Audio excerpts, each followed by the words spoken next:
ज्ञानदूत 2.0 में आपका स्वागत है। आज हम पढ़ेंगे यूवी स्पेक्ट्रोस्कोपी में कुछ और टॉपिक्स। जिन टॉपिक्स को आज हम पढ़ेंगे वो हमारे स्क्रीन पे इस तरह से हैं। हेलोक्रोमिज्म, क्रोमोफोर एंड ऑक्सोक्रोम और shifts in absorption and intensity. ये हमारे सीरीज का तीसरा वीडियो है। हेलोक्रोमिज्म के बारे में जान लेते हैं।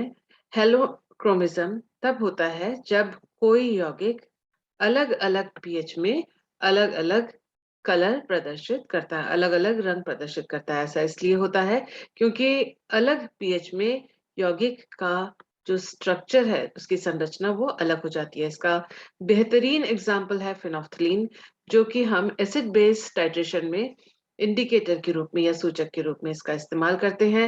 आप देख सकते हैं कि जो एसिडिक या न्यूट्रल पीएच में फिनोफ्थलीन का जो रंग होता है वो कलरलेस है, यानी कोई रंग नहीं।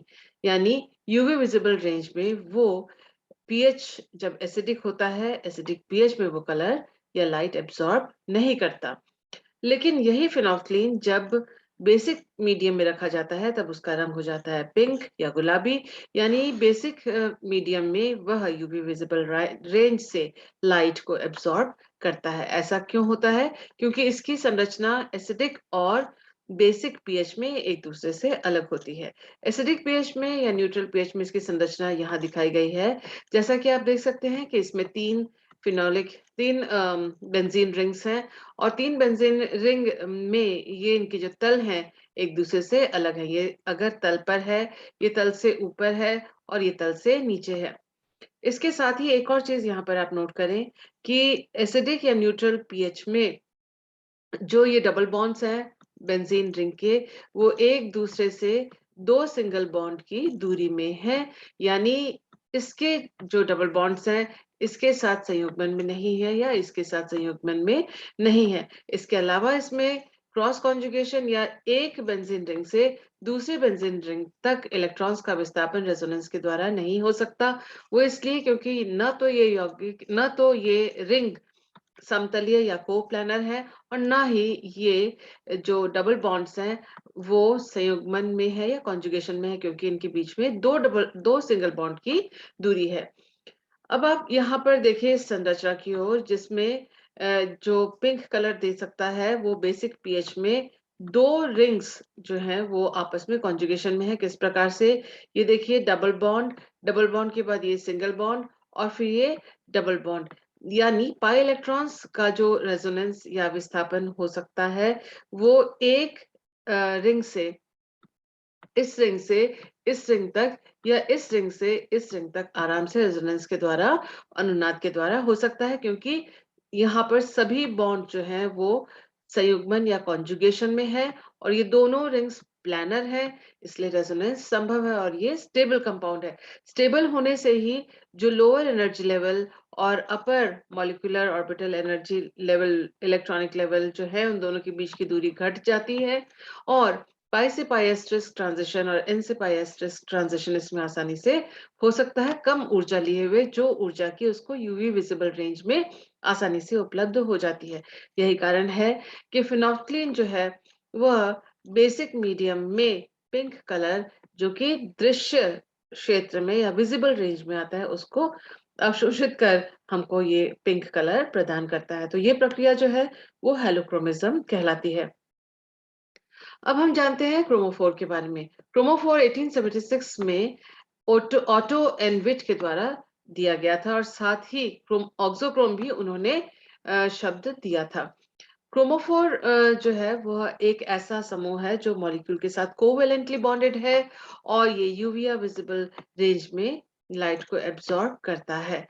यहाँ ये जान लेने वाली बात है कि अगर क्रोमोफोर लाइट एब्जॉर्ब करता है यूवी विजिबल रेंज में, उसका कतई ये मतलब नहीं है कि वह रंगीन दिखेगा। क्रोमोफोर रंगहीन या कलरलेस दिख सकता है और जब इसके साथ ऑक्सोक्रोम जुड़ता है तब जाके ये रंगीन दिख सकता है। जिस कंपाउंड में ये क्रोमोफोर रहता है या जुड़ा हुआ होता है, उस कंपाउंड को हम क्रोमोजन क्रोमोजेन के नाम से पुकारते हैं। It is called as chromogen. यदि आप नोट्स बना रहे हैं, तो वीडियो को पॉज़ करते हुए नोट्स बनाइएगा, पॉइंट्स नोट कीजिएगा। क्रोमोफ़ोर जो है, 2 प्रकार का हो सकता है, एक तो पाई इलेक्ट्रॉन वाला क्रोमोफ़ोर और दूसरा एन इलेक्ट्रॉन वाला क्रोमोफ़ोर। जैसा कि नाम से ही समझ में आता है, पाई इलेक्ट्रॉन वाले क्रोमोफ़ोर में पाई से पाई एस्टेरिस्क ट्रांज़िशन या संक्रमण नज़र आता है और एग्ज़ाम्पल देखिए सी डबल बॉन्ड सी या सी ट्रिपल बॉन्ड सी इत्यादि। जो क्रोमोफोर नॉन बॉन्डिंग या अबंधित इलेक्ट्रॉन युग्म वाले होते हैं, वो n टू पाई एस्टेरिस्क और पाई टू पाई एस्टेरिस्क दोनों प्रकार के ट्रांजिशन या संक्रमण प्रदर्शित करते हैं। ये इलेक्ट्रॉनिक ट्रांजिशंस हैं जो इस प्रकार के क्रोमोफोर प्रदर्शित करते हैं। और एग्जाम्पल देखिए आप कार्बोनिल ग्रुप, एजो ग्रुप और nitro group n electrons containing n electrons वाले क्रोमोफोर कहलाते हैं। क्रोमोफोर के कुछ एग्जांपल्स हमारे स्क्रीन पे हैं, जैसे सी डबल बॉन्ड सी। इस कंपाउंड में जब सॉल्वेंट हमने एनहेप्टेन लिया है, उसका लैम्डा मैक्स 177 है, ई मैक्स की वैल्यू 13,000 है और ट्रांजिशन जो वो दिखा रहा है वह पाई से पाई एस्टेरिस्क ट्रांजिशन दिखा रहा है। इसी तरह से आप देख सकते हैं जो कार्बोनिल क्रोमोफोर है, उसमें सी डबल बॉन्ड ओ है, ये वाला कंपाउंड है सीटोन। अगर हमने सॉल्वेंट एन हेक्सेन लिया है तो लैम्डा मैक्स की वैल्यू 186 नैनोमीटर है और जो ट्रांजिशन ये प्रदर्शित कर रहा है 186 नैनोमीटर में, वह ट्रांजिशन एन से पाई एस्टेरिस्क ट्रांजिशन है। इसी प्रकार से नाइट्रो अगर क्रोमोफोर है और कंपाउंड CH3NO2 है और आइसो ऑक्टेन हमने सॉल्वेंट लिया है तो लैम्डा मैक्स 280 नैनोमीटर पे एन से लेकर पाई एस्टेरिस्क ट्रांजिशन के लिए आएगा। इसी तरह से कुछ और एग्जांपल्स भी आपके यहाँ पर दिए हुए हैं, स्क्रीन पे दिए हुए हैं और उनके ट्रांजिशंस इस प्रकार से दिखाए हुए हैं। अब जानते हैं हम ऑक्सोक्रोम के बारे में। ऑक्सोक्रोम वह सब्स्टिट्यूएंट है जो क्रोमोफोर के किसी एक हाइड्रोजन को रिप्लेस करके वह सब्स्टिट्यूएंट लगाया जाता है, उसे कहते हैं ऑक्सोक्रोम। और ऑक्सोक्रोम की ये खासियत है कि वह क्रोमोफोर के जो पीक आती है क्रोमोफोर की वजह से, उस पीक के लैम्डा मैक्स की value, lambda max x axis में दिखाते हैं, तो उसके लैम्डा मैक्स की वैल्यू और उसके ई मैक्स की वैल्यू को परिवर्तित करता है। यानी लैम्डा का मान वह अक्सर बढ़ा देता है और इंटेंसिटी जो पीक की है या तीव्रता है अवशोषण की, उसको भी वो बढ़ा देता है। तो इस तरह के सब्स्टिट्यूएंट को कहते हैं ऑक्सोक्रोम। ध्यान देने वाली बात ये है कि ऑक्सोक्रोम जो यूवी विजिबल रेंज में खुद अगर अलग से लगा हुआ हो, क्रोमोफोर से अगर वो जुड़ा हुआ नहीं हो, तो वो लाइट एब्सॉर्ब नहीं करता है। ऑक्सोक्रोम के कुछ एग्जांपल्स हमारे स्क्रीन पे हैं, CH3, NH2, OH, OR, halogens इत्यादि। क्रोमोफोर्स को कलर हेल्पर्स के नाम से भी जाना जाता है और वो आयोनाइज हो सकते हैं। यदि वो किसी कंपाउंड के साथ जुड़े हुए हैं, उस हालत में भी वो आयोनाइज हो जाते हैं। ऑक्सोक्रोम 2 प्रकार के हैं, पॉजिटिवली चार्ज्ड ऑक्सोक्रोम जैसे एमिनो ग्रुप और नेगेटिवली चार्ज्ड ऑक्सोक्रोम जैसे कि हाइड्रोक्सिल ग्रुप। ये एग्जांपल हमारे पास है। ये देखिए यहाँ पर ये ऑक्सोक्रोम है, ये क्रोमोफोर है और ये भी एक ऑक्सोक्रोम है। ये नेगेटिवली चार्ज ऑक्सोक्रोम है और ये पॉजिटिवली चार्ज्ड ऑक्सोक्रोम है और ये जो कंपाउंड है इसको कहेंगे हम क्रोमोजन। अब पढ़ते हैं हम शिफ्ट्स इन एब्जॉर्प्शन इंटेंसिटी के बारे में। एब्जॉर्प्शन इंटेंसिटी से shifts in absorption and intensity के बारे में। एब्जॉर्प्शन और इंटेंसिटी में जो शिफ्ट आता है उसका अर्थ क्या है ये जान लेते हैं। उसका ये अर्थ ये है, देखिए जो यूवी पीक होता है, स्पेक्ट्रम होता है, उसमें इस तरह के संकेत या पीक पाए जाते हैं।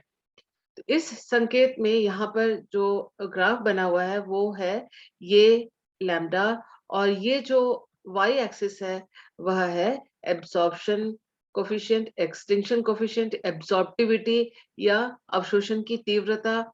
ये वाई एक्सिस में यहाँ पर प्रदर्शित की जाती है। शिफ्ट का अर्थ ये है कि इस पीक के लैम्डा मैक्स या ई मैक्स की वैल्यू में चेंज आना। मान लीजिए ये एक पीक है और इसमें अगर शिफ्ट आ रहा है तो उसका मतलब है कि ये या तो इधर शिफ्ट हो जाए या तो इधर शिफ्ट हो जाए। इसके साथ ही आप देखते हैं कि शिफ्ट के साथ एक और चीज हमने लैम्डा मैक्स के साथ के अलावा एक और अंतर हमने देखा है, ये है लैम्डा मैक्स की वैल्यू जो एक्स एक्सिस में है। इसके अलावा जो पीक की ऊंचाई है वो भी चेंज हो रही है। तो या लैम्डा मैक्स की वैल्यू या फिर ए मैक्स यानी एब्जॉर्प्टिविटी या अवशोषणांक की जो वैल्यू है वो, या तीव्रता की जो वैल्यू है वो चेंज अगर होती है तो उसको कहते हैं shift in absorption and intensity. अवशोषण और तीव्रता में विस्थापन, और ये जो है ऑक्सोक्रोम के जुड़ने या हटने से, या क्रोमोफोर की संरचना में कोई चेंज आने से, या जो माध्यम है उसके पीएच में या विलयन में कोई अगर चेंज हम लाते हैं, इन सब कारणों से इस प्रकार के शिफ्ट यूवी पीक्स में पाए जाते हैं। आइए सबसे पहले देखते हैं shift in the value of या change in the value of lambda max. यदि लैम्डा मैक्स में परिवर्तन आता है तो क्या होता है? ये दो प्रकार से परिवर्तन आ सकता है। पहले शिफ्ट को कहते हैं बैथोक्रोमिक शिफ्ट, या उसे कहते हैं रेड शिफ्ट। अगर हम यूवी विजिबल रेंज को देखें तो हम पाएंगे कि जो ब्लू कलर है उसका जो वेवलेंथ है वो है कम, और जो रेड कलर का वेवलेंथ है ज्यादा। हमें ये भी मालूम है कि ज्यादा वेवलेंथ यानी एनर्जी का जो वैल्यू है वो कम होना। तो जो फर्स्ट टाइप ऑफ शिफ्ट है वैल्यू ऑफ लैम्डा मैक्स में जो चेंज आ रही है उसको कहते हैं हम बैथोक्रोमिक शिफ्ट या रेड शिफ्ट। रेड शिफ्ट यानी वेवलेंथ की वैल्यू का ज्यादा हो जाना, लैम्डा मैक्स की वैल्यू में इंक्रीज हो जाना। और इसको इसीलिए रेड शिफ्ट कहते हैं क्योंकि रेड लाइट की लैम्डा का वैल्यू ज्यादा होता है। ऐसा तब होता है जब यूवी ट्रांजिशन यानी लोअर लेवल से अपर इलेक्ट्रॉनिक लेवल में जाने की जो ऊर्जा है उसका मान जो है वो कम हो जाता है। कम ऊर्जा की जरूरत होती है, तो उस वक्त ऐसे शिफ्ट हमको देखने को मिलते हैं। बैथोक्रोमिक शिफ्ट जो है निम्न कारणों से होता है। एडिशन ऑफ ऑक्सोक्रोम, ऑक्सोक्रोम का क्रोमोफोर से अगर जुड़ कोई ऑक्सोक्रोम जुड़ जाता है तो ऐसी स्थिति में बैथोक्रोमिक शिफ्ट प्राप्त होता है। उसी तरह से अगर विलायक की पोलैरिटी या विलायक की ध्रुवता को हम चेंज करते हैं तो ऐसे में भी रेड शिफ्ट या बैथोक्रोमिक शिफ्ट पाया जाता है। पीएच में अगर हम चेंज करें तो भी बैथोक्रोमिक शिफ्ट हमको दिखता है। एग्जाम्पल देख लेते हैं बैथोक्रोमिक शिफ्ट का। ये जो एग्जाम्पल है इसके संबंध में हमने यूवी पार्ट 2 जो वीडियो है उसमें देखा था, और उसमें हमने अच्छी तरह से एक्सप्लेन करके आपको बताया था। देखिए, पाई टू पाइस्टर्स ट्रांजिशन जो कार्बोनिल यौगिक प्रदर्शित करता है वह पोलर सॉल्वेंट में बैथोक्रोमिक शिफ्ट दिखाता है। ये हमने सॉल्वेंट इफेक्ट में पढ़ा था। इसके अलावा हमने इस वीडियो के स्टार्टिंग में पढ़ा था कि फिनोल्फ्थालीन जो है वो बेसिक पीएच में पिंक कलर दिखाता है और हेलोक्रोमिज्म दिखाता है, और यह भी एक बैथोक्रोमिक शिफ्ट का या रेड शिफ्ट का एग्जाम्पल है। अब हम देखते हैं कि बैथोक्रोमिक शिफ्ट को किस प्रकार से प्रदर्शित किया जाता है। देखिए, यहाँ एब्जॉर्प्टिविटी एप्सिलॉन लिखा हुआ है और इस दिशा में हमने लैम्डा को रखा है एक्स एक्सिस में। और अगर ये नीले रंग का जो ग्राफ है original position of absorption peak है, यानी इनिशियली एब्जॉर्प्शन पीक यहाँ था, और शिफ्ट के बाद अगर ये ज्यादा लैम्डा मैक्स की वैल्यू में खिसक जाता है या शिफ्ट या विस्थापित हो जाता है, यानी फाइनल इसका ये है पोजीशन, तो उसका मतलब ये बैथोक्रोमिक शिफ्ट है। और यहाँ से यहाँ तक की दूरी जो है वो शिफ्ट की वैल्यू है, जिसको जो फाइनल वैल्यू है जो फाइनल वैल्यू है लैम्डा प्राइम मैक्स, और जो इनिशियल वैल्यू है लैम्डा मैक्स, इन दोनों को अगर माइनस करें तो शिफ्ट का वैल्यू आ जाता है। हम यहाँ ये भी देख रहे हैं जो फाइनल वैल्यू है उसका जो फाइनल लैम्डा मैक्स है उसका जो वैल्यू है वो इनिशियल लैम्डा मैक्स की वैल्यू से ज्यादा है। अब हम देखते हैं सेकंड टाइप ऑफ शिफ्ट या change in lambda max value, and that is called as hypsochromic या ब्लू शिफ्ट के नाम से इसको पुकारा जाता है। ब्लू शिफ्ट यानी लैम्डा मैक्स का कम वैल्यू होना। उसका मतलब यह ऐसा शिफ्ट है जिसमें यूवी का जो बैंड है या यूवी का जो संकेत है वो लोअर लेवल यानी लैम्डा मैक्स के कम वैल्यू की ओर शिफ्ट हो जाता है। और क्योंकि लैम्डा का वैल्यू कम है इसलिए इसको ब्लू शिफ्ट भी कहा जाता है। ये तब होता है जब यूवी एब्जॉर्प्शन में ज्यादा एनर्जी की आवश्यकता होती है, यानी अगर पहले पीक यहाँ है और उसके बाद वो पीक लोअर लैम्डा में शिफ्ट हो जाए, क्योंकि लैम्डा हम इस डायरेक्शन में इंक्रीज करते हुए ग्राफ में लिखते हैं। हिप्सोक्रोमिक शिफ्ट तब होता है जब क्रोमोफोर में से ऑक्सोक्रोम को हटा दिया जाता है, या जो विलायक है उसकी ध्रुवता या पोलैरिटी में अंतर आता है, या हम मीडियम में पीएच को चेंज करते हैं। फॉर एग्जाम्पल, एन से पाई एस्टेरिस्क ट्रांजिशन जब कोई यौगिक प्रदर्शित करता है तो पोलर सॉल्वेंट में, ध्रुवीय विलायकों में, वह हिप्सोक्रोमिक शिफ्ट प्रदर्शित करता है। अगर हम किसी कॉन्जुगेटेड या संयुग्मित द्विबंध की श्रृंखला, conjugated system of double bond में से किसी एल्किल ग्रुप को, एल्किल प्रतिस्थापित को हटा देते हैं, ऐसे में भी हमको हिप्सोक्रोमिक शिफ्ट प्राप्त होता है। एनिलीन का एक इंटरेस्टिंग एग्जांपल है। एनिलीन का लैम्डा मैक्स 280 नैनोमीटर पर आता है, लेकिन एसिडिक सॉल्यूशन में NH2 ग्रुप जो है वह NH3 ग्रुप में, NH3 प्लस में परिवर्तित या चेंज हो जाता है, और ये NH3, इसके पास कोई लोन पेयर ऑफ इलेक्ट्रॉन नहीं है, इसलिए यह बेंजीन रिंग के साथ कॉन्जुगेशन या संयुग्मन, या आप कह सकते हैं इलेक्ट्रॉन का विस्थापन या रेजोनेंस, अनुनाद प्रदर्शित नहीं करता, जिस वजह से इसकी स्टेबिलिटी कम हो जाती है और लैम्डा मैक्स का वैल्यू कम हो जाता है। तो हम देख सकते हैं 280 से गिरकर ये वैल्यू 203 नैनोमीटर में आ जाता है। तो ये भी ब्लू शिफ्ट या हिप्सोक्रोमिक शिफ्ट का एक बहुत बेहतरीन उदाहरण है। अब हम देखते हैं कि ब्लू शिफ्ट को हम किस प्रकार से, या हिप्सोक्रोमिक शिफ्ट को किस प्रकार से प्रदर्शित करते हैं। नीले रंग के ग्राफ को अगर हम ओरिजिनल जो पीक माने यूवी का, शिफ्ट के बाद खिसक कर ये हरे रंग वाले ग्राफ में की पोजीशन पे आ जाता है, आप देख सकते हैं कि लैम्डा प्राइम मैक्स का जो वैल्यू है वो लैम्डा मैक्स से ये वैल्यू कम है। तो इस तरह से ब्लू शिफ्ट को हम प्रदर्शित कर सकते हैं।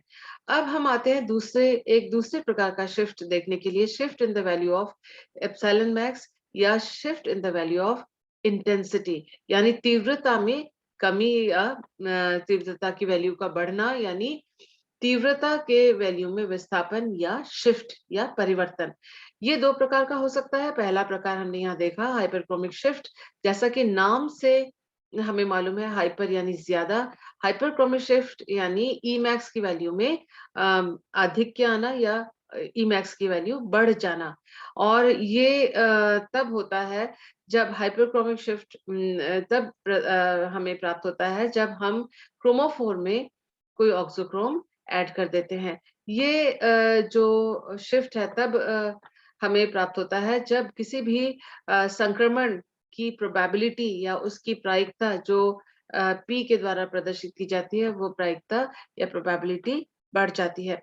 इसके अलावा आप ये भी कह सकते हैं कि जब lower energy, lower electronic state और अपर इलेक्ट्रॉनिक स्टेट के बीच जो दूरी है वो घट जाती है, लोअर एनर्जी स्टेट और अपर एनर्जी स्टेट के बीच की दूरी घट जाती है, यानी कम ऊर्जा की जरूरत होती है, तो प्रोबेबिलिटी या प्रायिकता इस ट्रांजिशन की बढ़ जाती है, और ऐसे में भी ई मैक्स की वैल्यू या इंटेंसिटी या पीक की जो ऊंचाई है वो बढ़ जाती है। तो कारण है क्रोमोफोर में ऑक्सोक्रोम का जुड़ना, विलायक की पोलैरिटी में चेंज आना, ध्रुवता में चेंज आना, या माध्यम के पीएच में चेंज आना। फॉर एग्जाम्पल, pyridine का जो ईमैक्स की वैल्यू है वो 2750 है, 2750, लेकिन मेथिल pyridine में इसकी वैल्यू बढ़कर 3560 हो जाती है, यानी तीव्रता में बढ़ोतरी होती है। तो आप देख सकते हैं कि ये जो मेथिल ग्रुप है वो एक ऑक्सोक्रोम है जो pyridine के क्रोमोफोर में जाके जुड़ गया। इस वजह से जो एनर्जी ट्रांजिशन के लिए चाहिए उसका वैल्यू घट जाता है, और प्रोबेबिलिटी या प्रायिकता बढ़ जाती है संक्रमण की, आसान हो जाता है संक्रमण, और पीक की ऊंचाई बढ़ जाती है, या दूसरे शब्दों में ईमैक्स की वैल्यू बढ़ जाती है, और इस तरह का शिफ्ट कहलाएगा हाइपरक्रोमिक शिफ्ट। हाइपरक्रोमिक शिफ्ट को दो प्रकार से प्रदर्शित कर सकते हैं। मान लीजिए ये ओरिजिनल पीक है, और ये है पीक आफ्टर हाइपरक्रोमिक शिफ्ट, जिसके लैम्डा मैक्स में कोई चेंज नहीं आया, उसी लैम्डा पे यह पीक ऊंची हो गई है, और ई मैक्स की वैल्यू जो है या तीव्रता की जो वैल्यू है वो बढ़ गई है। दूसरा तरीका जो है ज्यादा प्रैक्टिकल है, ये अक्सर पाया जाता है प्रैक्टिकल एग्जामिनेशन, प्रैक्टिकल एग्जाम्पल्स में यहाँ आप देख सकते हैं हाइपरक्रोमिक शिफ्ट, यानी ऊंचाई पीक की बढ़ी है, लेकिन साथ साथ लैम्डा मैक्स की वैल्यू भी बदली है। यानी पीक ओरिजिनली यहाँ था और खिसक के वो इस नए पोजीशन पे पहुंच गया है। जहां पर बैथोक्रोमिक शिफ्ट यानी लैम्डा मैक्स में बढ़ोतरी हुई है, ये लैम्डा मैक्स की नई वैल्यू है, और ई मैक्स की नई वैल्यू ये वाली है, जबकि पहले यहाँ थी। तो दोनों वैल्यूज बड़ी है। ये है जो प्रैक्टिकली हम अक्सर इस तरह के एग्जाम्पल को पाते हैं। यहाँ आप देखिए एक एग्जाम्पल है हमारे पास कंपाउंड का RCH डबल बॉन्ड CH। यहाँ N है और R है। N का मान अगर 3 है, यानी 3 डबल बॉन्ड जो है आपस में संयुग्मित हैं, तो ये हरे रंग का पीक मिलता है। 4 डबल बॉन्ड अगर संयुग्मित है, तो इस संयुग्मन की श्रृंखला यानी कॉन्जुगेटेड डबल बॉन्ड का जो चेन है वो लंबा हो गया, तो ये वाला पीक मिलेगा। और उसके बाद अगर n इज इक्वल टू 5 है, यानी 5 डबल बॉन्ड आपस में संयुग्मित हैं या कॉन्जुगेटेड है, तो ये पीक हमें प्राप्त होगी। आप देख सकते हैं कि लैम्डा मैक्स की वैल्यू पहले यहाँ लैम्डा यहाँ पर था लैम्डा मैक्स, फिर उसके बाद आप देख सकते हैं लैम्डा मैक्स यहाँ है, और आखिर में जो n इज इक्वल टू 5 उसमें लैम्डा मैक्स यहाँ है। आप देख सकते हैं इन पीक्स में यहाँ हाइट इसकी कम है, ई मैक्स की वैल्यू और बढ़ गई, और उसके बाद मैक्सिमम ई मैक्स की वैल्यू इसमें सबसे ज्यादा है इन तीनों में। ईमैक्स की वैल्यू के साथ साथ यानी हाइपरक्रोमिक होने के साथ साथ यहाँ आप देख सकते हैं लैम्डा मैक्स की वैल्यू में भी इंक्रीज आया है, यानी ईमैक्स की वैल्यू बड़ी है, लैम्डा मैक्स की वैल्यू बड़ी है, यानी बैथोक्रोमिक शिफ्ट और हाइपरक्रोमिक शिफ्ट इकट्ठे एक साथ नजर आ रहे हैं। नेक्स्ट शिफ्ट जो इंटेंसिटी में है उसे कहा जाता है हाइपोक्रोमिक शिफ्ट। जैसा कि नाम से आप समझ सकते हैं, हाइपो यानी कम, तो ऐसे शिफ्ट में ई मैक्स जो है, जो पीक की इंटेंसिटी है वो घट जाएगी, यानी अगर ऐसे पीक है तो वो उसकी हाइट और भी ज्यादा कम हो जाएगी। तो ईमैक्स की वैल्यू या एप्सिलॉन मैक्स या एब्सॉर्प्टिविटी की वैल्यू या जो पीक की तीव्रता है, इंटेंसिटी है, उसमें जब कमी आती है, इस विस्थापन को कहा जाता है, इस चेंज को कहा जाता है हाइपोक्रोमिक शिफ्ट। हाइपोक्रोमिक शिफ्ट जो है वो तब होता है जब लोअर लेवल से अपर लेवल में पहुंचने की जो ऊर्जा है उसकी वैल्यू बढ़ जाती है। ज्यादा ऊर्जा की अगर आवश्यकता हो किसी ट्रांजिशन में, तो उसके होने की प्रोबेबिलिटी या प्रायिकता कम हो जाती है, जिससे इंटेंसिटी जो संबंधित पीक की इंटेंसिटी है वह भी घट जाती है। हाइपरक्रोमिक शिफ्ट तब होता है जब किसी क्रोमोफोर में से ऑक्सोक्रोम को हटा दिया जाए, या किसी मॉलिक्यूल की ज्योमेट्री में कुछ ऐसा परिवर्तन आए जो रेजोनेंस को या मेसोमेरिज्म को खत्म कर दे या कम कर दे। आमतौर पर जो हिप्सोक्रोमिक शिफ्ट है वो हाइपोक्रोमिक शिफ्ट या ब्लू शिफ्ट के साथ नजर आता है, ठीक वैसे ही जैसे हाइपरक्रोमिक शिफ्ट रेड शिफ्ट के साथ या बैथोक्रोमिक शिफ्ट के साथ नजर आता था। आप देखें कि एग्जाम्पल यहाँ पर है बहुत बढ़िया, बाइफिनाइल का एग्जाम्पल है जिसके लैम्डा मैक्स 250 नैनोमीटर पर ई मैक्स की वैल्यू है 19,000। बाइफिनाइल के जो ये दोनों बेंजीन रिंग हैं वो को प्लानर या समतलीय हैं। यही कारण है कि ये जो double bond single bond double bond की श्रृंखला एक रिंग से दूसरे रिंग तक पहुंच रही है, और इसी के द्वारा, क्योंकि ये को प्लानर या समतलीय है दोनों रिंग, तो इसी के द्वारा रेजोनेंस के द्वारा इलेक्ट्रॉन्स का विस्थापन या इलेक्ट्रॉन का डीलोकलाइजेशन एक रिंग से दूसरे रिंग तक आसानी से हो जाता है, स्टेबल हो जाता है कंपाउंड। लैम्डा मैक्स की वैल्यू बढ़ी हुई है। लेकिन अगर अल्फा पोजीशन पे या सेकंड पोजीशन पे एक हाइड्रोजन को हटा के CH3 लगा दिया जाता है, तो वो यहाँ के हाइड्रोजन के साथ और इस रिंग के साथ टकराने लग जाता है, स्टेरिक हिंडरेंस या त्रिविम बाधा बढ़ जाती है।